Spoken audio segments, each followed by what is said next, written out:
Hello बच्चों, JEE mains 2022 का second session लगभग ख़त्म होने वाला है आजकल में। एंड आई होप आपके दोनों मेंस या कम से कम एक मेन अच्छा गया होगा या जाएगा। तो मेंस वाला जो टेंशन है वो तो अब ख़त्म हो गया। अब सेकंड स्टेज आ जाता है हमारी प्रिपरेशन का, और वो क्या है? एडवांस वाला। एडवांस का examination as we all know कि 28 अगस्त को होगा। मेंस 30-31 को ख़त्म होगा, तो इफेक्टिवली 1 से लेकर 28 तक we will be having around 26 days I will say, क्योंकि जस्ट एग्ज़ाम से पहले दिन तो यूजली कोई पढ़ता नहीं है। तो अब जो सिचुएशन है वो काफ़ी ट्रिकी हो गया है, क्योंकि जो नंबर ऑफ़ चैप्टर्स हैं, अगर हम उसको मोटा मोटा क्लब करें तो हर सब्जेक्ट में लगभग 25 चैप्टर्स आएंगे ऑन एन एवरेज। वो वैसे इस बात पे डिपेंड करता है कि हम चैप्टर किसको बोलते हैं। कुछ लोग लॉग को अलग चैप्टर बोलेंगे, कुछ लोग उसको बेसिक मैथमेटिक्स में क्लब करेंगे, तो उस पर भी डिपेंड करता है। बट हम मोटा मोटा मान सकते हैं कि अक्रॉस प्लेटफॉर्म्स ये विल फाइंड के लगभग 25 चैप्टर में डिवाइड करते हैं कोर्स को, एक दो ऊपर नीचे हो सकता है। तो ऐसा करने की वजह से अब ये सिचुएशन बहुत टाइट हो गया, बहुत ट्रिकी हो गया एंड बहुत सेंसिटिव हो गया। अब मतलब हम ऐसे नहीं कर सकते हैं कि पहले हमने एक स्ट्रैटेजी पे चल के देखें, या फिर किसी ने कुछ बोल दिया कि ऐसे करके देख लो, फिर हमने वो करना चालू कर दिया, फिर अगले 5-6 दिन बाद रियलाइज़ हुआ कि नहीं, this is not fruitful, this is not yielding any result, फिर हमने स्ट्रैटेजी चेंज किया। तो वो वाला जो क्वेश्चन पीरियड है वो हमारे पास ख़त्म हो गया है। तो आई विल से कि अपनी प्रिपरेशन स्टार्ट करने से पहले ज़रूर 2-3 व्यूज़ लें और एक अपना मन बनाए कि यार यही सही चीज़ है। और फिर जब एक बार तुमने ये डिसाइड कर लिया कि नहीं, for me this fits well, तो फिर उसी पे फिर आंख बंद करके अगले 1 महीने तक मेहनत करो, तभी आपकी बेस्ट परफॉर्मेंस आएगी 1 महीने के बाद, बिकॉज टाइम का जो गैप है वो काफ़ी कम है। तो आज इस वीडियो में हम टीम कंपटीशन की तरफ से अपना पर्सपेक्टिव रखेंगे कि बच्चे अपने इस टाइम को कैसे यूटिलाइज कर सकते हैं। And that is JEE advance 2020 last 1 month strategy for best possible performance. तो इसमें सबसे पहले तो वो बच्चे आते हैं जिन्होंने वेल प्रिपेयर्ड हैं, ठीक है। जो बच्चे वेल प्रिपेयर्ड हैं एडवांस के लिए भी, और उन्होंने सारा कोर्स कर रखा है, तो ऑफ कोर्स ऐसे बच्चों को तो केवल क्वेश्चन प्रैक्टिस करनी है। हर मतलब अभी मेंस दिया होगा तो रिवीजन भी सिलेबस का हो ही गया होगा, तो उसमें as such revision will not be a burden जिसमें डेज वो खर्च करेंगे। तो उनके लिए तो मेजर चीज़ क्या बचता है? क्वेश्चन प्रैक्टिस, ठीक है। अब क्वेश्चन प्रैक्टिस में भी आई विल से कि अगर किसी का प्रिपरेशन अच्छे लेवल पे है तो he should not think of leaving any chapter in any subject. मतलब ऐसा नहीं कि उससे अगर ये लगता है कि ये 2 सब्जेक्ट मेरा अच्छा नहीं है, तो सॉरी ये 2 चैप्टर मेरा अच्छा नहीं है तो छोड़ के चला जाता हूँ। अभी तो फिर तुम्हारे पास प्लेंटी ऑफ टाइम है। अगर तुम्हारे वाले चैप्टर से ही ईजी क्वेश्चन आ गया तो फिर तुम्हें ज़िंदगी भर यही लगता रहेगा कि यार मैंने क्यों वो वेस्ट कर दिया जो अटैम्प्ट था। और रैंक अगर नीचे आएगा, ब्रांच चेंज हो जाएगा, आईआईटी चेंज हो जाएगा, तो ये सीरियसनेस मेरे को समझ आनी चाहिए। अगर तुम्हारा सारा प्रिपरेशन ऑलरेडी है, अच्छी प्रिपरेशन है, 1-2 चैप्टर छोड़ रखा है, तो वो लूप होल्स हमें नहीं छोड़ने चाहिए। अभी there is a plenty of time to prepare for 1 और 2 चैप्टर्स। अगर ऐसा कुछ नहीं है तो हम एक अच्छा रिवीजन पैकेज उठाएं या कोई भी रिवीजन कोर्स उठाएं और उसमें क्वेश्चन करें। क्वेश्चन करने के बाद ऑफ कोर्स वीक में हम 2 दिन पेपर दे सकते हैं मैक्सिमम, क्योंकि एडवांस का वैसे भी 2 पेपर्स होते हैं। तो एक वीक में 2 पेपर्स दें। 2 पेपर्स देने का मतलब कि टोटल 4 पेपर हो जाएंगे। 2 दिन पेपर दें, ऐसा बोला। तो there will be a very good preparation, ठीक है। अगर आपके पास कोई भी रिवीजन कोर्स अगर आप फॉलो कर रहे हो तो वेल एंड गुड। अगर कोई रिवीजन कोर्स फॉलो नहीं कर रहे हो तो you can also take our cats, ठीक है। कॉम्पिटिशन एडवांस ट्रेनिंग सेशन जो है, you must be knowing it already. This is the most popular advance revision course in India for IIT JEE advance, ठीक है। तो अगर आपकी प्रिपरेशन बहुत अच्छी चली है तब तो कोई टेंशन ही नहीं है, तब तो आप केवल क्वेश्चन प्रैक्टिस करो, दिस विल बी सफिशिएंट, ठीक है। सेकेंड स्टेज पे वो बच्चे आएंगे कि 90% गुड प्रिपरेशन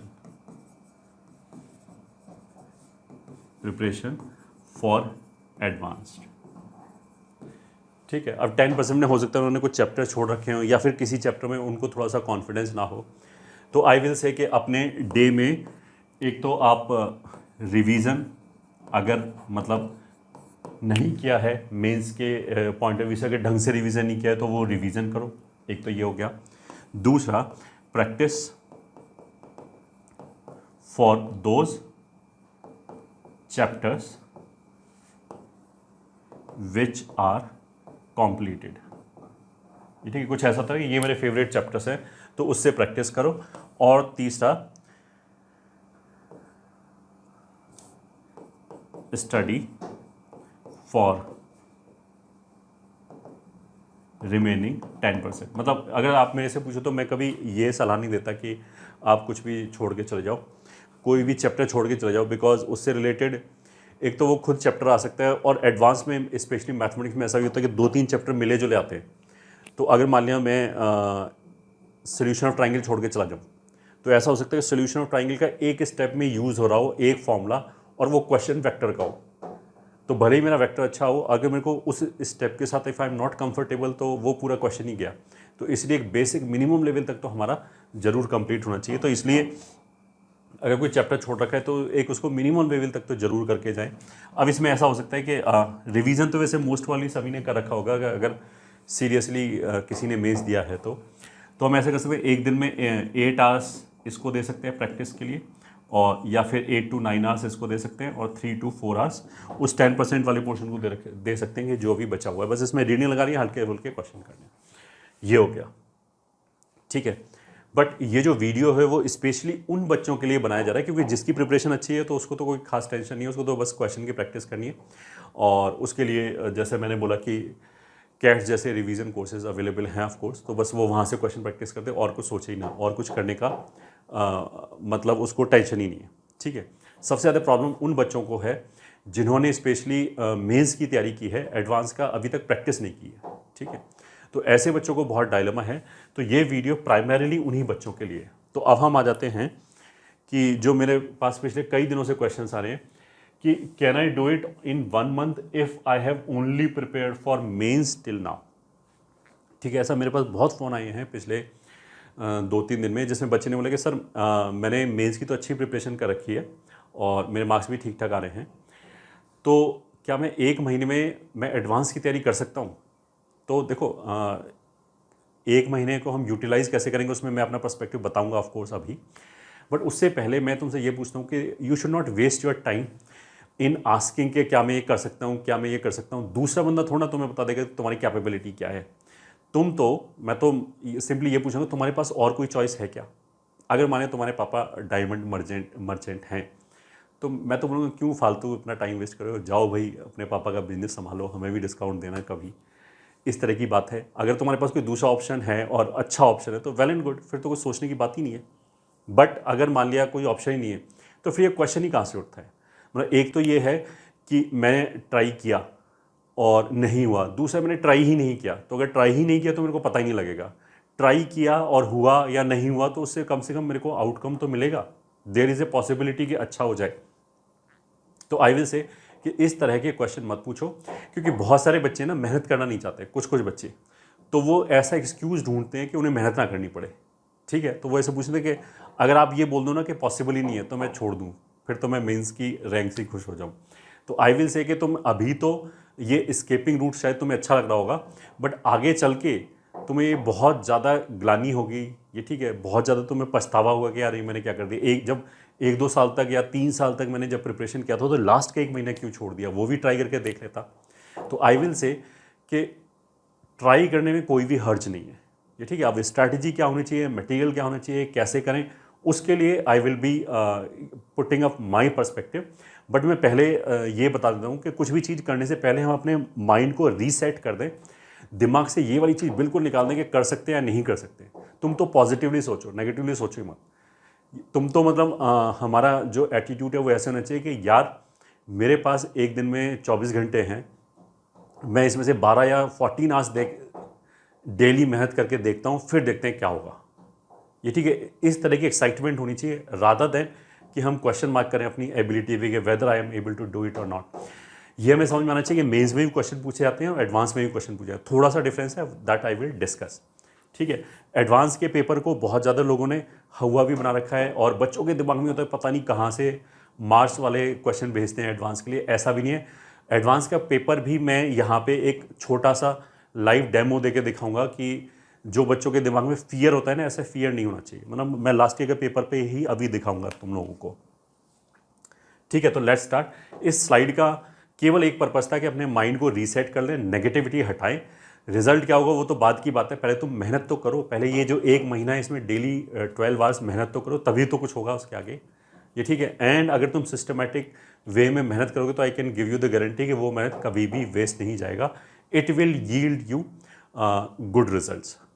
ठीक है, जो जिस पोजीशन में एक बच्चा हुआ जिसने बिल्कुल मेहनत नहीं की, अभी हाथ खड़े कर दिए, वर्सेस एक दूसरा बच्चा है जिसने पूरी फुल मेहनत की एक महीने तक, तो ये जिस बच्चे ने एक महीने तक मेहनत की, डेफिनेटली इसके पास बेटर ऑप्शन ही अवेलेबल होगा दूसरे बच्चे के कंपैरिजन में। ये मैं डेफिनेटली बोल सकता हूँ, उसको फ़ायदा हो गया होगा।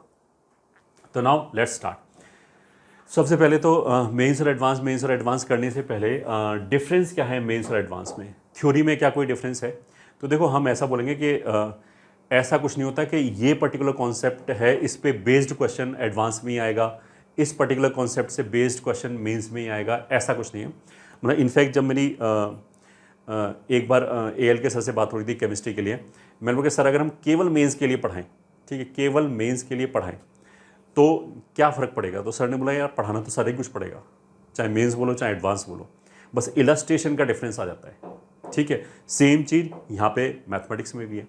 जो कॉन्सेप्ट हैं ये ठीक है, मैथमेटिक्स में तो आजकल जो पेपर आ रहा है मेंस का, वो एडवांस से काफ़ी कुछ इंटरमिंगल्ड आ रहा है, मतलब काफ़ी कुछ ओवरलैपिंग आ रहा है। तो मेंस के लिए ही हमें पूरा सिलेबस वैसे ही पढ़ाना पड़ता है, ये ठीक है। थ्योरी में तो कोई भी कंजूसी है ही नहीं। बस अगर कोई बंदा मेरे को बोल रहे हैं केवल मेंस के लिए पढ़ाओ, तो फिर हम क्या करेंगे, जो एडवांस वाली इलस्ट्रेशन हैं उनको कट डाउन कर देंगे, ये ठीक है। इलस्ट्रेशन मेंस वाली लेंगे।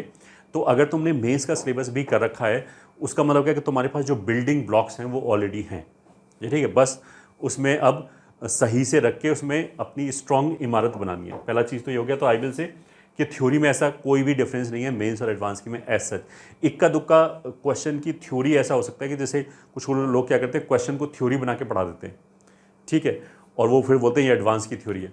तो ऐसा नहीं है। अगर हम जो थ्योरी के जो बिल्डिंग ब्लॉक है वो सेम ही है, कोई डिफरेंस नहीं है एज सच। एंड अगर किसी बच्चे ने मेंस ढंग से पढ़ रखा है, ये ठीक है, I will show live example अभी मैं दिखाऊंगा तुम लोगों को कि आई विल शो कि अगर मेंस अच्छा पढ़ रखा है तो एडवांस के क्वेश्चन भी काफ़ी कुछ ऐसे ट्राई कर सकते हैं। इलस्ट्रेशंस में डेफिनेटली डिफरेंस होता है। और डिफरेंस क्या होता है, देखो अभी तुम ताज़ा मेंस पढ़ के आए हो, तो वहाँ पे मैथमेटिकल रीजनिंग में हम इस तरह की बात करते हैं कि सिंपल सेंटेंस या कंपाउंड सेंटेंस। सिंपल सेंटेंस का मतलब क्या है कि केवल एक स्टेटमेंट लिखी हुई है। कंपाउंड का मतलब क्या है कि दो स्टेटमेंट को लिख दिया हमने, ये ठीक है, एक साथ मिला के लिख दिया। तो क्वेश्चन भी लगभग सब मेंस और एडवांस में भी यही डिफरेंस है। मेंस में वो एक चीज़ पूछेगा बस, ठीक है, सिंपल स्ट्रेट फॉरवर्ड। अगर मेंस का इजी और मॉडरेट क्वेश्चन है, मेंस का जो टफ क्वेश्चन है वो तो एडवांस को ओवरलैप अच्छी तरह करता है, ठीक है। एडवांस में यूजली क्या होगा कि 2-3 चीज़ें पूछी जा रही होंगी, ये ठीक है, मोटा मोटा ऐसे समझ सकते हैं, दो it is not that simple. Advance में भी सिंगल चीज़ पूछने वाले क्वेश्चंस होते हैं एंड मेंस में भी मल्टीपल चीज़ पूछने वाले क्वेश्चन होते हैं। बट अगर हम ग्लोबल लेवल पे एक रफ सा चीज़ देखें तो एडवांस में 2-3 चीज़ों को मिला जुला के कुछ पूछा जा रहा होगा। तो उसमें हमें एक चीज़ अगर मेरे को क्लिक कर गई तो उसके बाद दूसरी चीज़ भी क्लिक करनी चाहिए, तीसरी चीज़ भी सोचनी पड़ेगी। मतलब उसके लिए कोई ऐसा कोई एक्स्ट्रा एबिलिटी नहीं चाहिए, बट क्वेश्चन की प्रैक्टिस होनी चाहिए। तो इस तरह का हम डिफरेंस बोल सकते हैं, पहली बात। दूसरी बात, एडवांस का पेपर जो है वो ग्रेडेड पेपर आता है जैसा मेंस का आता है। उसमें भी तुम्हें इजी क्वेश्चन मिलेगा, मॉडरेट क्वेश्चन मिलेगा और टफ क्वेश्चन मिलेगा, ठीक है। तो अगर मैं एडवांस में ये समझ लूँ कि टफ क्वेश्चन मेरे लिए है ही नहीं, उनको अगर मैं हटा दूँ तो ईजी और मॉडरेट में भी अगर हम रेस्पेक्टेबल स्कोर कर लें तो आराम से सिलेक्शन हमारा हो सकता है एडवांस के अंदर। और जैसा हमने बोला कि स्पेशली मैथमेटिक्स में तो मेंस और एडवांस बहुत ज़्यादा ओवरलैपिंग है, बहुत ज़्यादा ओवरलैपिंग। मतलब मेंस के बहुत सारे क्वेश्चन एडवांस के जो इजी वाले क्वेश्चन उनसे टफ आते हैं आज की डेट में ना, ठीक है। अच्छा, अब ये तो एक बात हो गई। दूसरी बात क्या है कि जब हम प्रिपरेशन करना अब चालू करेंगे, ठीक है, क्वेश्चन करना हमने स्टार्ट किया, तो हो सकता है कि पहले दिन मेरे को समझ में ही ना आए, एक भी क्वेश्चन सॉल्व ना हो। मान लीजिए मैंने 10 क्वेश्चन सॉल्व किए, एक भी क्वेश्चन सॉल्व नहीं हुआ, ऐसा हो सकता है। बट अगर हम लगातार ही वो क्वेश्चन करते रहें तो धीरे धीरे will get in the grooves जिसे बोलते हैं ना, फिर तुम्हें वो चीज़ें क्लिक करने चालू हो जाएंगी, 4-5 दिन बाद ही चालू हो जाएंगी। जैसे तुम, क्योंकि अब मेंस जैसी तो चीज़ कुछ रही नहीं डिस्ट्रैक्टिंग कि कुछ बच्चा ये सोचा कि यार मैं मेंस का करूँ या एडवांस का करूँ, अब तो एडवांस ही चलेगा। तो जब पूरे दिन तुम एडवांस कर रहे होगे तो 4-5 दिन में तुम्हारा दिमाग उस तरफ दौड़ने लगेगा, दिस इज़ फॉर श्योर, ठीक है। अब उसमें क्या है कि एक तो ऑफ कोर्स मैं खुद क्वेश्चन में सोचूं कि ये इसने क्या बोला और फिर मैं उसको सॉल्व करूं, एक तो ये वाली चीज़ होगी। एक दूसरी चीज़ ये होती है कि अगर कोई मेरे को बता दे कि ये क्वेश्चन है, इसका सोल्यूशन इस तरीके से है, तो मतलब हो सकता है मेरे को कोई एक नई चीज़ पता लगी हो। तो इन दोनों के बीच में अब बैलेंस होना चाहिए। अगर कोई बच्चा प्रिपरेशन अपनी स्टार्ट कर रहा है, अभी मान लिया 2024 के लिए स्टार्ट कर रहा है, तो उसको तो हम ये बोलेंगे तुम खुद ही सोचो, ये ठीक है, सोल्यूशन मत देखो, जितना हो सकता है ना आधे आधे घंटे सोचना पड़ रहा है तो सोचो, क्योंकि थिंकिंग एबिलिटी ऐसे ही डेवलप होगी। और अगर मैं किसी भी क्वेश्चन का तुरंत सोल्यूशन देख लूँ तो फिर वो हमारे ब्रेन में ज़्यादा देर तक स्टेबल नहीं रहता है। इसलिए जो बच्चा स्टार्टिंग करता है प्रिपरेशन को, उसको हम बोलते हैं सोल्यूशन मत देखो जितना पॉसिबल है। बट इस स्टेज पे बच्चों का दिमाग काफ़ी रिसेप्टिव होता है, काफ़ी फास्ट चल रहा होता है, वो चीज़ों को बहुत जल्दी जल्दी कैच करता है, क्योंकि अब तो बिल्कुल ही लास्ट स्टेज आ गया ना। तो आई विल से कि जो हमारी प्रिपरेशन है उसको हमें दो पार्ट में ब्रेक करना चाहिए। एक तो हमें खुद क्वेश्चन ट्राई करने चाहिए, तो उसमें क्या होगा कि हो सकता है कि मैं 2 घंटे में क्वेश्चन ट्राई करूं, 30 क्वेश्चन मेरे से ट्राई हो पाएँ, ठीक है। दूसरा, एक हमें एक्सपोजर लेने की भी कोशिश करनी चाहिए। अगर मेरे को डिफरेंट टाइप के क्वेश्चंस पता है कि ये ऐसे होता है, ये ऐसे होता है, इसमें ऐसे करते हैं, इसमें ऐसे करते हैं, तो हम ज़्यादा नंबर ऑफ क्वेश्चंस कर पाएंगे। तो इन दोनों के बीच में बैलेंस होना चाहिए। तो आई विल से कि अगर एक घंटे में हम 4 घंटे, सॉरी एक दिन में अगर हम 4 घंटे पढ़ रहे हैं एक सब्जेक्ट, तो 2 घंटे तो हम खुद ट्राई करें और 2 घंटे सॉल्व एग्जाम्पल्स पढ़ जाएं। इसको ऐसे बोल सकते हैं, सॉल्व एग्जाम्पल पढ़ जाएं, तो उससे क्या होगा, खुद ट्राई किया तो हो सकता है हमने 25-30 क्वेश्चन ट्राई कर पाए, उसमें से 20 सही हो पाएंगे 2 घंटे में। और अगर हम सोल्यूशन पढ़ जाए तो हो सकता है कि 30-40 क्वेश्चन पढ़े, तो नंबर ऑफ क्वेश्चन हम ज़्यादा कर पाएंगे, ठीक है। तो exposure is also very important for different type of question, ठीक है। फिर आगे फुल सिलेबस वर्सेस सम चैप्टर, इसके बारे में मैंने अभी ऑलरेडी बोल दिया है। आई विल ऑलवेज से कि अगर किसी चैप्टर से बहुत ज़्यादा एलर्जी है, बिल्कुल नई चीज़ है, तो हम छोड़ सकते हैं। वरना एक जैसे एसओटी हो गया स्पेशली, या ट्रिग्नोमेट्री हो गया, तो वो फॉर्मूले लेवल तक तो हमें आनी चाहिए। बाकी कुछ जैसे इंटीग्रेशन हो गया, वेक्टर 3D हो गया, इसके ऊपर ऑफकोर्स हमारा ज़्यादा फोकस होना चाहिए, ठीक है। सेलेक्टिंग एप्रोप्रिएट मटेरियल, ये ठीक है, दिस इज़ वेरी इंपॉर्टेंट। कल परसों मेरे पास एक बच्चे का फ़ोन आया, वो बोलता है कि सर मैं बहुत डिप्रेशन में हूँ। मैंने कहा क्या हो गया भाई? बोलता है कि उसका पेपर हो गया था मेंस का। उसने बोला कि मेरे मेंस में 180 के आसपास मार्क्स आ रहे हैं, 180 के आसपास मार्क्स आ रहे हैं, बट मैंने कोई एडवांस की तैयारी नहीं की अभी तक ना, एडवांस के क्वेश्चंस नहीं किए, एडवांस वाली जो एक्सरसाइज है वो नहीं की। मतलब वो हमारे यूट्यूब का बच्चा था। फिर बोलता है कि जिस लोकल कोचिंग में मैं पढ़ रहा हूँ उनकी मैंने शीट किया और 15 क्वेश्चन, मतलब उन्होंने शीट भी नहीं, उसने तो बोला कि डीपीपी की फॉर्म में दे रखे थे उन्होंने क्वेश्चन। बोलते उन्होंने एक 15 क्वेश्चन की जो पहली डीपीपी थी उसमें मेरे से एक भी क्वेश्चन नहीं हुआ। मैंने कहा यार ऐसा तो नहीं होना चाहिए कि अगर किसी बच्चे ने अगर 180 मार्क्स का तक स्कोर किया है तो he should have done at least 4-5 question at least उस 15 में से, एडवांस लेवल के भी ना। तो उसने, मैंने बोला कि ऐसा तो नहीं होना चाहिए, तुम फालतू शायद प्रेशर ले रहे हो, एडवांस सोच के तुम प्रेशर ले रहे हो। बोलता नहीं मैं भेजता हूँ। फिर उसने मेरे को व्हाट्सएप किया। जब उसने व्हाट्सएप किया तो फिर मैंने वो क्वेश्चंस देखे तो वो क्वेश्चन बेसिकली हम जो टॉप 50 वाले बच्चों को देते हैं ना कि तेरा चल मटेरियल सारा खत्म हो गया है, अब तू फ्री बैठे हुए क्या करेगा, तो हम चाहते हैं कि वो बच्चा इंगेज रहे। तो उसको हम जिस तरह के क्वेश्चन देते हैं ना, टफ टफ टफ टफ सारे छांट के, क्योंकि नॉर्मल क्वेश्चन तो वो करके बैठा ही हुआ है और उसके बाद भी उसके पास फ्री टाइम है, उस तरह के क्वेश्चन थे। तो यहाँ पे इट इज़ वेरी इंपॉर्टेंट कि अगर आप कहीं छोटी जगह पे पढ़ रहे हो या किसी ऑनलाइन इंस्टीट्यूट भी हो सकता है, काफ़ी इंस्टीट्यूट ऐसे होते हैं जो मेंस ओरिएंटेड होते हैं, यानी कि बहुत सारे इंस्टीट्यूट तो बोर्ड्स ओरिएंटेड होते हैं, वो लिख मेंस और एडवांस देते हैं। तो उनके पास एडवांस की ज़्यादा क्राउड ही नहीं होता, तो उन्होंने एडवांस में ज़्यादा काम ही नहीं कर रखा होता। क्योंकि एडवांस ऐसे नहीं, एडवांस का शीट का मतलब ये नहीं कि हम टफेस्ट क्वेश्चन कहीं से उठा के डंप कर दें, it is not like that. जो हमारी मटेरियल है वो भी ग्रेडेड होना चाहिए, मतलब बच्चे को एक टेंटलाइजिंग डिस्टेंस पे क्वेश्चंस होने चाहिए। मतलब ऐसा भी नहीं कि हलवा क्वेश्चन दे दें बिल्कुल, और ऐसा भी नहीं कि बिल्कुल टफ दे दें कि 20 में से एक भी नहीं हो, उसका कॉन्फिडेंस ब्रेक हो जाए, ऐसा भी नहीं होना चाहिए। तो जब भी मटेरियल आप सेलेक्ट कर रहे हो अगले 1 महीने के लिए, तो be very conscious about this, कि ऐसा नहीं हो सकता कि तुम्हारे अंदर ही गड़बड़ हो। मतलब ऐसा अगर तुमसे माने कोई भी क्वेश्चन सॉल्व नहीं हो रहा हो, तो उसका रीज़न ये भी हो सकता है कि वो मटेरियल ही उस तरह का हो, ठीक है। This is very important. मतलब फिर बच्चे अपने ऊपर डाउट करने लगते हैं, फिर लगता है यार सही सुना था कि एडवांस तो बहुत ही ज़्यादा टफ है, इसीलिए नहीं हो रहा होगा। ऐसा नहीं है, अगर तुम्हारे मेज़ में एक रेस्पेक्टेबल स्कोर आया तो एडवांस में भी काफ़ी कुछ हो जाएगा वैसे ही, बिना कुछ किए हुए, ठीक है। तो इसका जरूर ध्यान रखें। अगर कोई भी तुमने नेशनल रेप्यूटेड इंस्टीट्यूट का मटेरियल है तुम्हारे पास, तो तुम बेधड़क वो कर सकते हो, ये ठीक है, वो तो अच्छा ही होगा, ये ठीक है। बस नेशनल लेवल पे मैं एक इंस्टीट्यूट बोलूँगा जो ज़्यादा फेमस है नीट के लिए, और अब मैं नाम तो नहीं लूँगा उसका ऑफकोर्स, उनका IIT JEE का मटेरियल काफ़ी वाटर डाउन है, वो मतलब एडवांस के लेवल का नहीं, क्योंकि IIT JEE में उनका एज सच ज़्यादा उनके पास शायद उस तरह के बच्चे ही ना हों, तो बस बाकी तो उनको छोड़ के जितना भी नेशनल इंस्टीट्यूट्स हैं उनका मटेरियल है तो बेधड़क वही करो, ये ठीक है, उनमें कोई उस पर शक करने की ज़रूरत नहीं है ऑफकोर्स। हाँ, अब ये मैं एक चीज़ और बता दूं कि जो बच्चे जिन्होंने एडवांस के क्वेश्चन अभी तक नहीं किए होंगे वो जब अब करने लगेंगे तो इनिशियली कुछ ऐसा होगा कि उन्होंने 20 क्वेश्चन ट्राई किए, 2 क्वेश्चन हुए, फिर अगले दिन फिर उन्होंने 20 क्वेश्चन ट्राई किए तो 1 क्वेश्चन हुआ, 3 क्वेश्चन हुए, ऐसा हो सकता है। जिनका स्कोर मतलब बिल्कुल 110 120 के आसपास या 140 के आसपास होगा, उन बच्चों की मैं बात कर रहा हूँ। तो ऐसा है तो घबराए ना, जैसा मैंने बोला कि जो तुम्हारे पास बिल्डिंग ब्लॉक है, अगर तुमने मेंस की तैयारी की है और अगर वो तुम्हें समझ में आए तो वो तुम्हारे पास बिल्डिंग ब्लॉक्स हैं, बस तुम्हें वो बिल्डिंग बनानी सीखनी है। तो जैसा अभी मैंने थोड़ी देर पहले बोला था कि अगर तुम लगातार केवल एडवांस पढ़ोगे ना, मेंस वाला डिस्ट्रक्शन हट गया तुम्हारे दिमाग से, अगर एडवांस पढ़ोगे तो 5-6 दिन में तुम्हारा दिमाग को ना वो चीज़ें देखनी चालू हो जाएंगी 2-3 स्टेप दूर कि अच्छा ये तो ऐसे करके देखते हैं, ऐसे करके देखते हैं, you will start gaining confidence. तो पहले 3 दिन हमसे क्वेश्चन नहीं हुए, that should not discourage you, और ऐसा नहीं कि हम उसके बाद छोड़ दें। लगातार मेहनत करो, 5-6 दिन बाद तुम्हें क्लिक होना चालू हो जाएगा। पहले इनिशियल डेज का तो तुम ये मानो कि जो हो गया वो तो भगवान का प्रसाद है, और जो नहीं हुआ उसका सोल्यूशन समझने की कोशिश करोगे बोल क्या रहा है, क्योंकि सोल्यूशन समझने में भी बहुत कुछ इंप्रूवमेंट हो जाएगा, ठीक है। तो इस चीज़ से बिल्कुल ना घबराएं। फिर क्या है, take the fear of advance question out of your mind. जैसे ये मैंने बोला था ना कि बहुत सारे बच्चों को लगता है पता नहीं एडवांस में क्या ही पूछ लेंगे, कितना ही टफ क्वेश्चन होगा। ऐसा नहीं है, एडवांस में जो क्वेश्चन आते हैं वो भी नॉर्मली क्वेश्चन है, वो कोई एलियन क्वेश्चन नहीं है, ठीक है। बस उसमें चीज़ों को थोड़ा सा अंदर छुपा रखा होगा जिसको मैं खोद के निकालना होगा, और कुछ भी नहीं। क्वेश्चन वैसे ही सॉल्व होंगे, थ्योरी वही होगा, टेंजेंट की इक्वेशन वैसे ही लिखी जाएगी, ये ठीक है, मैक्सिमम मिनिमम वैसे ही निकाला जाएगा जैसे मेंस में निकालते हैं।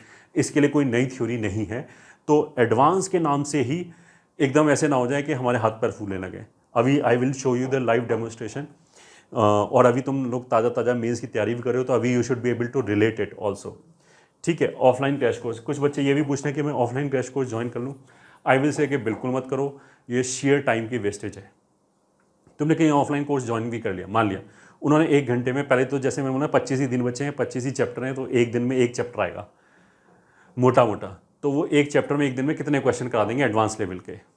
अगर उन्होंने 2 घंटे भी क्लास ली तो मे बी 10-12 क्वेश्चन करा देंगे। प्लस जब तुम एडवांस वाले सेंटर पे जाओगे आओगे, उसमें टाइम लीकेज होता है। 2 घंटे की क्लास हुई तो हो सकता है 1 घंटे 45 मिनट ही पढ़ाया जा रहा हो, 15 मिनट वैसे वेस्ट हो गया, आने जाने में टाइम वेस्ट हो गया। उतना ही टाइम अगर तुम घर पे बैठ के खुद प्रिपरेशन करोगे तो हो सकता है उसमें तुम 10 क्वेश्चन ज़्यादा सॉल्व कर पाओ या 10 क्वेश्चन का ज़्यादा एक्सपोजर ले पाओ। तो आई विल से कि इस स्टेज पे ऑफलाइन क्रैश कोर्स का तो सोचे भी ना। वो कोई अगर कोई तुम्हें ये बता रहे कि हम तुम्हें ऑफलाइन में, मतलब अगर तुमने अभी तक तैयारी नहीं की है तो 1 महीने के अंदर हम तुम्हें जीरो से हीरो बना देंगे, तो वैसे तो you should be able to understand, इतना दिमाग होना चाहिए कि 1 महीने में अगर बनाया जाता तो 3 साल से क्या कर रहे थे, ये ठीक है, किसी भी बच्चे को। तो आई विल से कि कहीं ज्वाइन करना इज़ लेस एफिशिएंट। घर पे तुम खुद ही करोगे तो it will be more efficient. अब देखो मैं तुम्हें ये डेमोन्स्ट्रेट करके दिखाऊंगा कि, या दिखाने की कोशिश करूंगा कि जो एडवांस के क्वेश्चन है वो इतने डिफिकल्ट नहीं आते, ठीक है। अब मैंने अपने क्वेश्चन लेने की बजाय हमने क्या किया, सबसे ईजी या ऑथेंटिक तरीका क्या है दिखाने का। भाई 2022 ये है तो 2021 का एडवांस का पेपर ले लो, सीधी सी बात। तो 2021 का हम एडवांस का पेपर लेते हैं, फिर देखते हैं कि कितने भयंकर क्वेश्चन आते हैं, ठीक है, और कितने क्वेश्चन हम कर सकते हैं, ठीक है। ये हमारे 2021 का 2021 का पेपर 1 है एडवांस का, ठीक है, मैथ्स का। ऑफ कोर्स थोड़ा बहुत हमने पढ़ी रखा होगा, अभी थोड़ा बहुत क्या मेंस दे के आए तो सभी कुछ पढ़ रखा होगा। तो now you should be able to relate it in a better sense. हाँ, तो पहला क्वेश्चन पढ़ते हैं। मतलब ये तो जैसे हमने मेंस में बोला था कि हमें पेपर में 2 राउंड लगाने चाहिए, पहली बार तीनों सब्जेक्ट मिला के 2 राउंड लगाने चाहिए कि पहले बार में केवल ईजीएस्ट क्वेश्चन छांटते हुए करें, और दूसरी बार में जो हमें लेंथी क्वेश्चन लग रहे हो या फिर जो ये फील हो रहा हो ना कि ये शायद हो जाएगा अगर इसको टाइम दें, तो दूसरे राउंड में वो क्वेश्चन करें, और उसके बाद भी अगर टाइम बचता है तो फिर तीसरे राउंड में वो क्वेश्चन करें जिसका हवा ही नहीं लग रहा, फिर उनके बारे में सोचें, ठीक है। तो वो भी I will try to show in some sense. तो हम पहला क्वेश्चन पढ़ते हैं। Consider triangle whose 2 side lie on x axis and the line this, ठीक है। तो बेसिकली एक लाइन दे रखा है x + y + 1 = 0, और एक एक्स एक्सिस दे रखा है, मतलब y बराबर 0। If the ortho centre is 1,1, ठीक है, तो ये हमारा ऑर्थो सेंटर 1,1 हो गया, ठीक है। अब उसने क्या लिखा है, then equation of the circle passing through the vertices of the triangle. तो फिर इक्वेशन ऑफ दिस सर्किल क्या होगा। अब देखो इसमें एडवांस जैसी तो कोई बात नहीं है भाई, ऑर्थो सेंटर है, ये दो लाइन का इक्वेशन दे रखा है, ये पॉइंट मेरे को मिल जाएगा, ये ठीक है, मान लें ये पॉइंट ए है, ये बी है, ये सी है, तो फिर ये इसका भी स्लोप मिल जाएगा, इसका भी स्लोप मिल जाएगा, ये ठीक है। ऐसे ही ये लाइन इस पॉइंट से पास करने वाला और इसके परपेंडिकुलर ये लाइन भी मिल जाएगा। अगर ये लाइन मिल जाएगा, ये लाइन मिल जाएगा, तो बी भी मिल जाएगा, सी भी मिल जाएगा। तो ये तो बहुत ईजी क्वेश्चन है, ये तो मेंस लेवल का क्वेश्चन है। मेंस में जो टफ क्वेश्चन आते हैं या जो मॉडरेट क्वेश्चन है तो इससे ज़्यादा ईजी है। तो हमारा स्कोर कितना हो गया, 1। ये क्वेश्चन हमसे पहली बार में ही होना चाहिए, ठीक है, कोई भी ट्विस्ट नहीं है, सब कुछ सीधा सीधा है।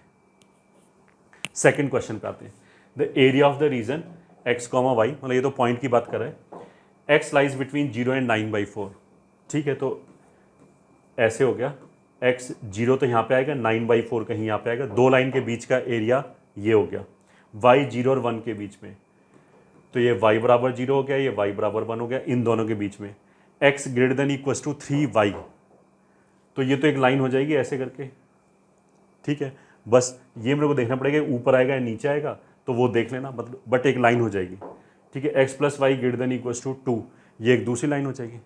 तो अल्टीमेटली इसने 4 लाइन दिया है, उससे बाउंडेड एरिया, ये ठीक है, 4 लाइन है ना, तो हमें कर्व बनाने में दिमाग लगाना है कि कर्व पता नहीं क्या होगा, मेरे को एनालिसिस करनी पड़ेगी, कुछ भी नहीं, 4 स्ट्रेट लाइन्स हैं, उनसे बाउंडेड एरिया निकालना है, ये ठीक है।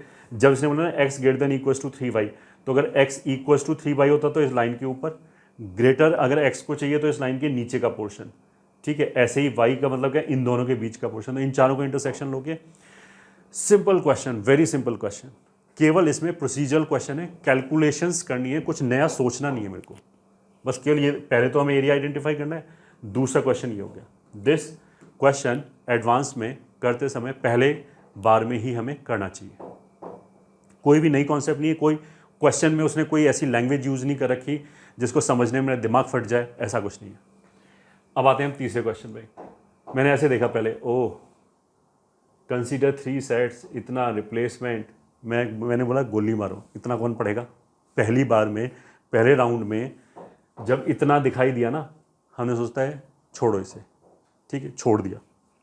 2 क्वेश्चन हमारे हो चुके हैं, ठीक है। तीसरा क्वेश्चन आया, लेट θ1 θ2, कॉम्प्लेक्स सा लग रहा है ये, तो कॉम्प्लेक्स तो यार बड़ा कॉम्प्लेक्स होता है, ऊपर से ये डरावनी इक्वेशन, गोली मारो, ठीक है। पहले राउंड में इसको भी गोली मारो, कौन पढ़ेगा इतना, और पढ़ के भी अगर नहीं समझ में आएगा तो पढ़ने में टाइम वेस्ट होगा, और नहीं समझ में आएगा, ये मेरे को ज़्यादा समझ में आ रहा है कि शायद ये नहीं समझ में आएगा, पढ़ने के बाद भी कोई फ़ायदा लगेगा नहीं, तो टाइम क्यों वेस्ट करें, आगे बढ़ते हैं। अगर आगे नहीं मिलेगा तो वापस आके सोचेंगे इस पर। तो अभी तक 2 क्वेश्चन हमने लीव कर दिए फर्स्ट राउंड के लिए, और 2 क्वेश्चन हमारे हो गए, सॉल्व हो गए।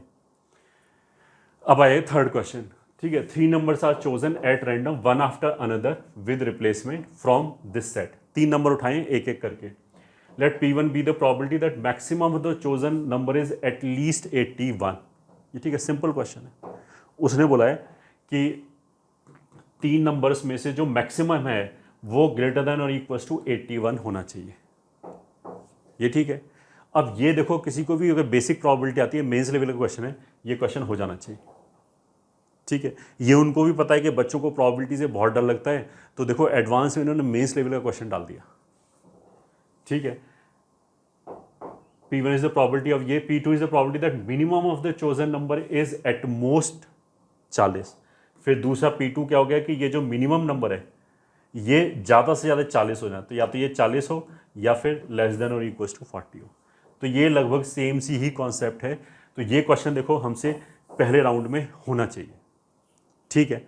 फिर भी हम क्या करते हैं, ये 2 क्वेश्चन है बेसिकली, 2 क्वेश्चन के लिए 3-4 लाइन पढ़ना कोई ऐसा बहुत भारी काम नहीं है कि मैं बोलूँ कि यार इतना इन्वेस्ट करना चाहिए क्या मेरे को टाइम, कोई भारी काम नहीं है। अगर प्रोबेबिलिटी बेसिक सा भी आता है ना, थोड़े बहुत केसेस बनेंगे, आराम से सॉल्व हो जाएगा, ठीक है। फिर भी मैं अभी इसको क्या रखता हूँ, 2+2 कर देते हैं, मतलब 2 तो शॉर्ट होने चाहिए। ये इस पर थोड़ा सा क्वेश्चन मार्क लगा देते हैं क्योंकि बच्चों को प्रोबेबिलिटी से थोड़ा डर लगता है, ठीक है, ये सोच के। अब आगे चलते हैं। Next question, if alpha beta gamma be the real number such that equation of linear system of linear equation is consistent then mod m इतना, ठीक है, and let P be the plane containing alpha beta gamma. तो ये जैसे matrix का question है, ये पढ़ के फील आ जानी चाहिए कि system of linear equation consistent है नहीं कंसिस्टेंट है, तो उसका एक प्रॉपर तरीका है, मतलब उसमें हमें कुछ नया नहीं सोचना।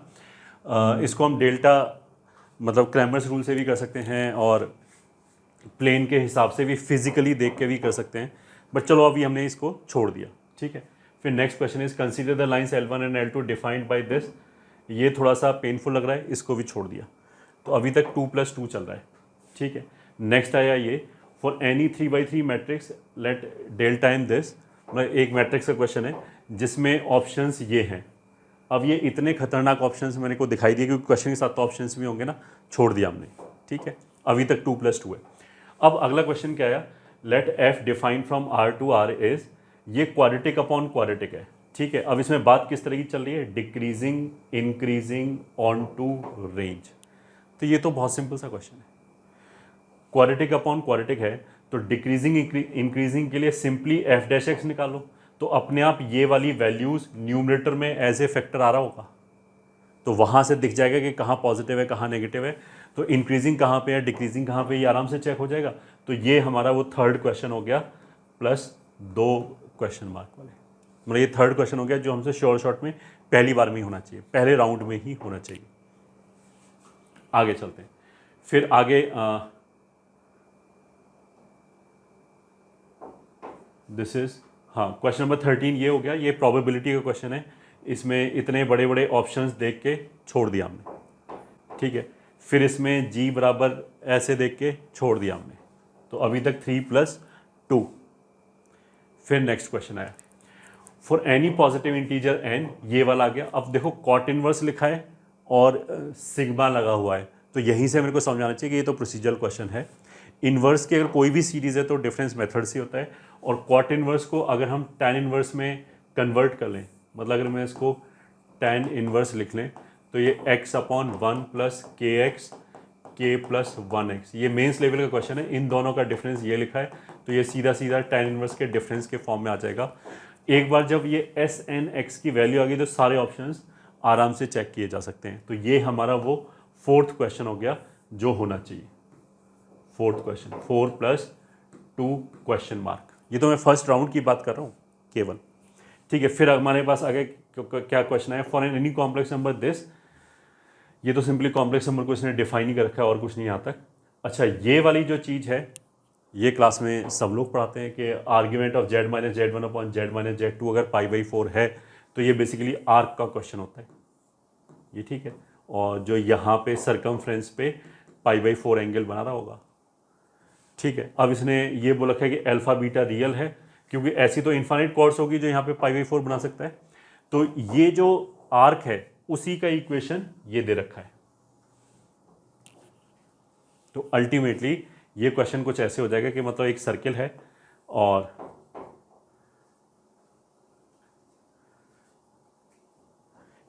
है और वो मतलब एक्स एक्सिस को ऐसे 2 पॉइंट पे कट कर रहा होगा, यहाँ पे π/4 एंगल बना रहा है, तो सर्किल का इक्वेशन ये दे रखा है, तो सिंपली ये 2 पॉइंट निकल आएंगे। बहुत आसान है ये तो क्वेश्चन, मतलब ये मेंस लेवल का क्वेश्चन है। तो this is the 5th question +2 जो होना चाहिए, पहले राउंड में होना चाहिए। ये वो 5वां क्वेश्चन है, मतलब ये मेंस लेवल का क्वेश्चन है कि कोई भी कॉर्ड है वो सरकमफ्रेंस पे एक फिक्स्ड एंगल बनाता है। अब इसके आगे, for x belongs to R the number of real roots of this equation. अब ये इक्वेशन क्या है, क्वाड्रेटिक, मॉड दिखाई दिया, अपने आप 2 केसेस बनाओगे, केस 1 एंड केस 2। एक में हो जाएगा x² 1 से बड़ा, एक में हो जाएगा x² 1 से छोटा। अब यहाँ पे जो 2 इक्वेशन आएंगे दोनों को सॉल्व करो, एक केस के अंदर इंटरसेक्शन लेते हैं, 2 केस के अंदर यूनियन लेते हैं, तो ये शॉर्ट होना चाहिए। तो 4 हो गया, तो ये हमारा वो 5वां क्वेश्चन हो गया, 5+2 क्वेश्चन मार्क, ठीक है। ये 18th क्वेश्चन पे आते हैं, in a triangle ABC A B इतना है, मतलब तीनों साइड दे रखी है और कॉट दिखाई दिया, तो हमने मेंस में और एडवांस में एक ये फॉर्मूला याद करा रखा है, बी स्क्वायर प्लस सी स्क्वायर माइनस ए स्क्वायर अपॉन 4 डेल्टा। तो इसने ऊपर नीचे कॉट का रेशो दे दिया, तो ये 4 डेल्टा चला जाएगा। सीधा सीधा फॉर्मूला बेस्ड क्वेश्चन है, मतलब ये तो मेंस लेवल के भी इजी क्वेश्चन है अगर हमें ये फॉर्मूला आता है। और इसी की वजह से हमने क्या बोला था कि हमारे हर चैप्टर एक मिनिमम लेवल तक तैयार होना चाहिए, मिनिमम फॉर्मूले में याद होनी चाहिए, क्योंकि इतना भी इजी क्वेश्चन आ सकता है। तो 6 + 2 क्वेश्चन मार्क।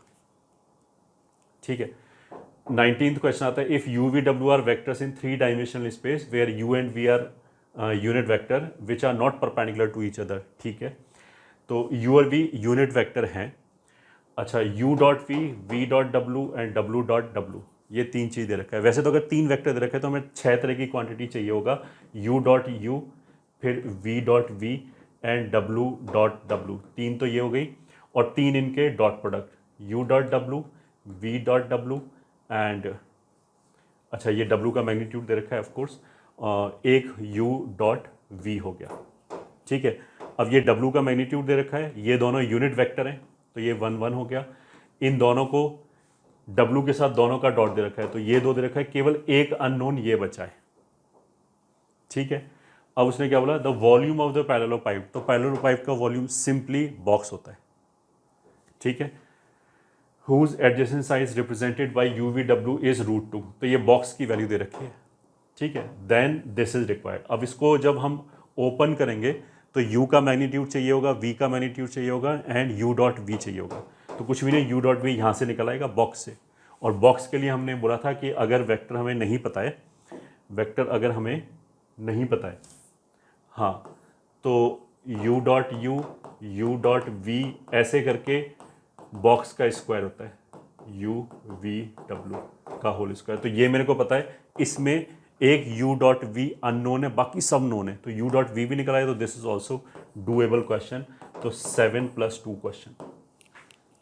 तो अगर मैं इस 2 क्वेश्चन को भी छोड़ दूं, मतलब मैंने जनरस रहा हूं, मैंने तो कुछ कुछ क्वेश्चन को ऐसे ही छोड़ दिया है, फिर भी तो भी हमारे पास मेंस की नॉलेज के हिसाब से भी हम 7 क्वेश्चन तो फर्स्ट राउंड में ही कर सकते हैं, मतलब जब हम पेपर एक बार राउंड लगा लें।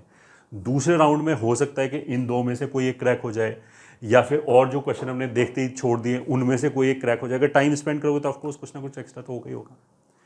तो देखो 19 में से अगर तुमने 7 क्वेश्चन मैथमेटिक्स के अंदर कर लिए हैं तो नॉट ए बैड थिंग, बहुत अच्छी बात है ये। तो फिर सेकेंड राउंड में भी कुछ ना कुछ करेंगे, PCM में, मतलब फिजिक्स और केमिस्ट्री में भी कुछ करेंगे। तो एडवांस के क्वेश्चन से हमें इतना डरने की ज़रूरत नहीं है, कहने का मतलब ये है। तो अभी आराम से सोचो, और फिर अगर तुमने एक बार डिसाइड कर लिया कि मेरे को ये स्ट्रैटेजी फॉलो करना है विदाउट डरे, फुल टाइम अपना 1 मंथ जो है वो, मतलब कोई भी रिजल्ट के बारे में मत सोचो, पूरा टाइम इन्वेस्ट करो अपनी एडवांस की प्रिपरेशन में। और जैसा हमने बोला कि 25 चैप्टर हैं और लगभग 25 दिन बचे हुए हैं। अगर हम 1 तारीख से शुरू करते हैं तो एवरी डे अपना एक टाइम टेबल बनाओ। अगर तुम किसी भी इंस्टीट्यूट में अगर पढ़े हो और उनका मटेरियल तुम्हारे पास है एडवांस लेवल का, तो तुम उसी को कर सकते हो। अपना एक टाइम टेबल बनाओ कि डे 1 पे ये चैप्टर, डे 2 पे ये चैप्टर खत्म करेंगे। एक दिन में एक ही चैप्टर खत्म करना है, ठीक है, अगले दिन उसको लेके नहीं जाना है। अगर तुमने अगले दिन स्पिल ओवर होगा तो फिर सारी चीज़ें इधर हेवे हो जाएंगी, ठीक है। तो I hope you will be using next 1 month prudently, अकल लगा के, और इस बार कोई एक्सपेरिमेंटेशन का चांस नहीं है, और बीच में नहीं छोड़ोगे। मतलब ऐसे नहीं कि हम 10 दिन बाद करने छोड़ दें, पूरे 25 दिन करेंगे, एडवांस देंगे, उसी के बाद कुछ सोचेंगे क्या किया और क्या हुआ, ये सब। और अगर मान लिया काफ़ी बच्चे वैसे ऑलरेडी कैट्स यूज़ कर रहे हैं हमारा, अगर तुम्हारे पास मटेरियल नहीं है, मतलब सिस्टमेटिक वे में नहीं है, you can think of joining our cats course, that is revision course for advanced. और ये कोर्स जो भी बच्चा 98 परसेंटाइल लेके आया उसके लिए ऑलरेडी फ्री है। तो हज़ारों बच्चे ऑलरेडी इसे पढ़ रहे हैं जिनका 98 परसेंटाइल से ऊपर है। किसी भी मेंस 1 चाहे मेंस 2 में किसी में भी तुम्हारा आया हो 2022 वाले सेशन में, अगर 98 परसेंटाइल या उससे आया तो this is free of cost. और जो बच्चे अब कैट्स पढ़ना चाहते हैं, मतलब जो बच्चे अब एडवांस की तैयारी करना चाहते हैं बट उन्होंने बिल्कुल एडवांस का एक्सपोजर नहीं है, तो उनके लिए हमने क्या किया है, कैट्स लास्ट लैब करके एक बैच बनाया जिसमें हम पूरे कोर्स को 25 चैप्टर में डिवाइड किया है, चैप्टर वाइज, और एक दिन में एक सब्जेक्ट का एक चैप्टर खत्म। तो तीनों सब्जेक्ट के एक 3 चैप्टर खत्म होगा। और इसके अंदर हम एक तो वीडियो लेक्चर देखते हैं 1-1 घंटे के 1 आवर ईच, ठीक है, प्लस एक डीपीपी देते हैं। तो अगर कोई बच्चा मतलब अगर ये डिसाइड करने में लग रहा है कि आज कौन सा चैप्टर करूं, ये देखिए कितने क्वेश्चन करें, तो वो सारी टेंशन यहाँ पे ख़त्म हो जाएगी। तो आप तो बस एक दिन में एक लेक्चर फॉलो करो, मतलब लेक्चर भी ये जो वीडियो लेक्चर इसमें बेसिकली 6-7 क्वेश्चन हमने डिस्कशन किया होगा। तुम तो इस डीपीपी पे ध्यान दो, इस डीपीपी में जितने भी क्वेश्चन वाले 25-30 क्वेश्चन हैं, उनमें हम जैसे एक दिन में हम 12 घंटे तो पढ़ ही सकते हैं, तो 4 घंटे फिजिक्स, 4 घंटे केमिस्ट्री, 4 घंटे मैथ्स। अब 4 घंटे मैथ्स में हम क्या कर सकते हैं कि पहले 2 घंटे तो मैं ट्राई करूँ ये डीपीपी में जितने भी क्वेश्चन हो सकते हैं, ठीक है, एक बार पेपर की तरह ट्राई कर जाएं। मतलब डीपीपी को माने पेपर है 2 घंटे का और उसमें जितने क्वेश्चन हो सकते हैं हमने कर लिए। उसके बाद जो बच गए क्वेश्चन उनका हमने सोल्यूशन पढ़ लिया ताकि हमारा एक्सपोजर बढ़ जाए। तो एक गुड नंबर ऑफ क्वेश्चन पर चैप्टर हमारा हो जाएगा सिस्टमैटिक वे में। तो उससे क्या हो गया कि जैसे 4 घंटे 2 घंटे मैंने पेपर की तरह ट्राई किया, उसमें मेरे मान लिया 25 में से 10 क्वेश्चन हो गया, बाकी जो 15 बचे उनके हमने सोल्यूशन पढ़ लिया।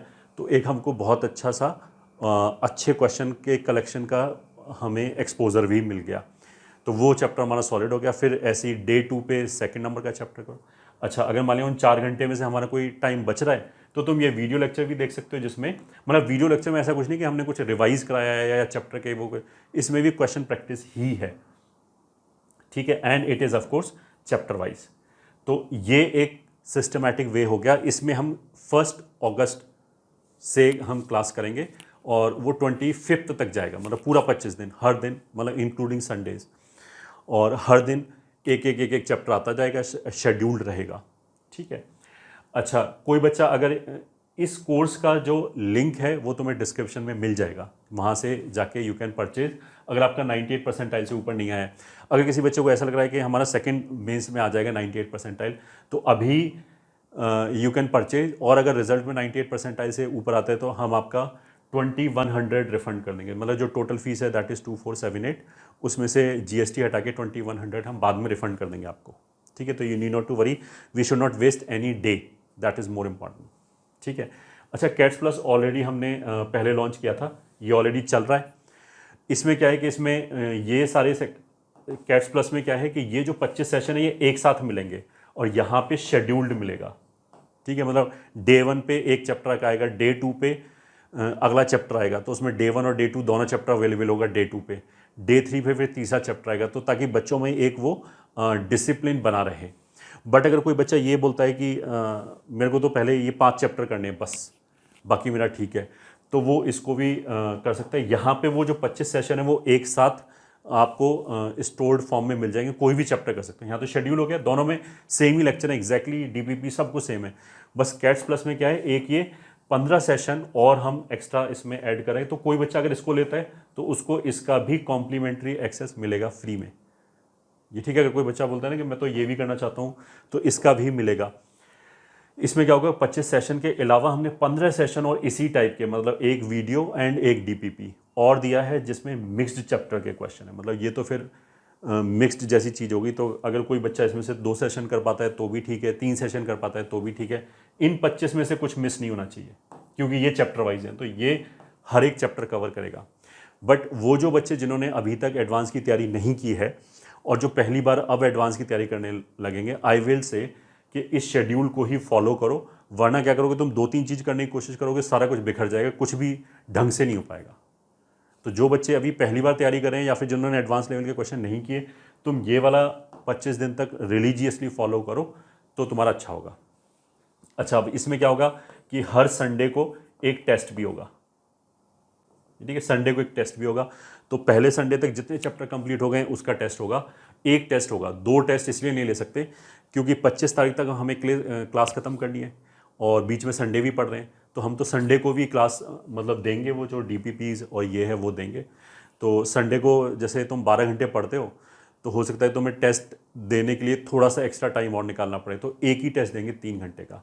जो सेकंड संडे को आएगा तो पहले दिन से उस दिन तक जितने भी चैप्टर पढ़ाएं सब पे बेस्ड हमारे क्वेश्चंस आएंगे, वो जो पेपर आएगा।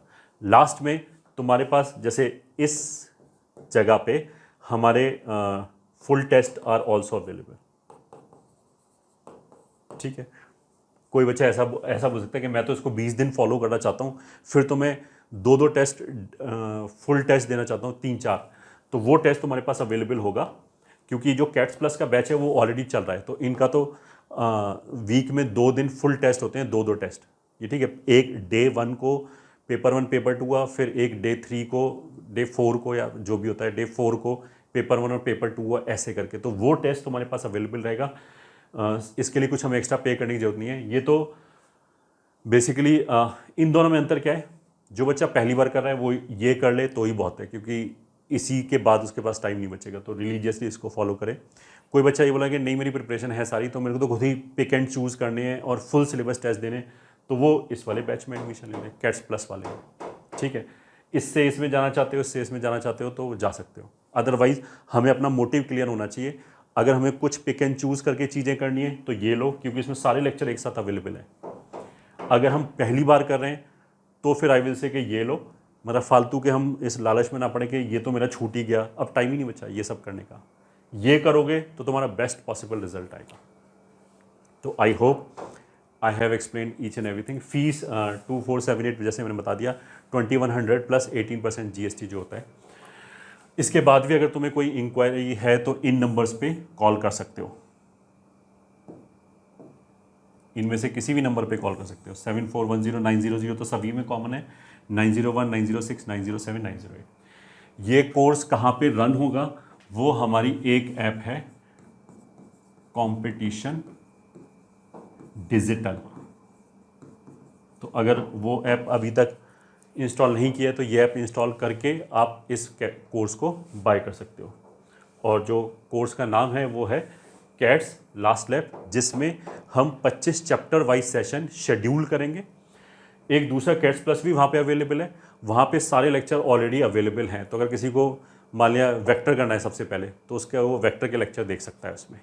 तो ये दोनों में डिफरेंस है। तो अगर किसी को पिक एंड चूज़ करना है तो ये वाला कोर्स ले सकते हो, किसी को शेड्यूल कराना है तो ये वाला ले सकते हो। और जैसा मैंने बोला, ये बेसिकली उसके लिए है जो ऑलरेडी तैयारी कर रहा है ढंग का, जो अभी से शुरू करना चाहता है और वो चाहता है कि मेरे को बता दिया जाए कि आज क्या करना है, बाकी मेरे को कोई दिमाग नहीं लगाना, तो ये वाला लेक्चर है। तो I hope it will be useful for you. और नेक्स्ट 1 मंथ तक without fail every day you will spend 12 hours on your JEE advanced preparation, then everything will be great। और मैसेज में नीचे लिख के ज़रूर बताएं, मतलब कुछ बच्चे ऐसे होते हैं ना कि कुछ दिन तक पंप अप रहते हैं फिर उनका स्लैग हो जाता है। तो मैसेज में नीचे कमेंट सेक्शन में लिख के बताओ कि मैं ये 25 दिन केवल मेहनत करूँगा और कुछ भी नेगेटिव थॉट्स अपने दिमाग में नहीं लाऊंगा कि मेरा सिलेक्शन होगा नहीं होगा, पता नहीं क्या रैंक आएगी। ये प्लेज लो तुम यहाँ पे कमेंट सेक्शन में। I am sure you will be doing very good. और किसी भी तरह का अगर तुम्हें कोई डाउट है तो कमेंट सेक्शन में यू कैन आस्क। मैंने सारा चीज़ कवर करने की कोशिश किया, और जितने बच्चों के हम डाउट क्लियर कर सकते हैं, definitely I will try to answer. All the very best.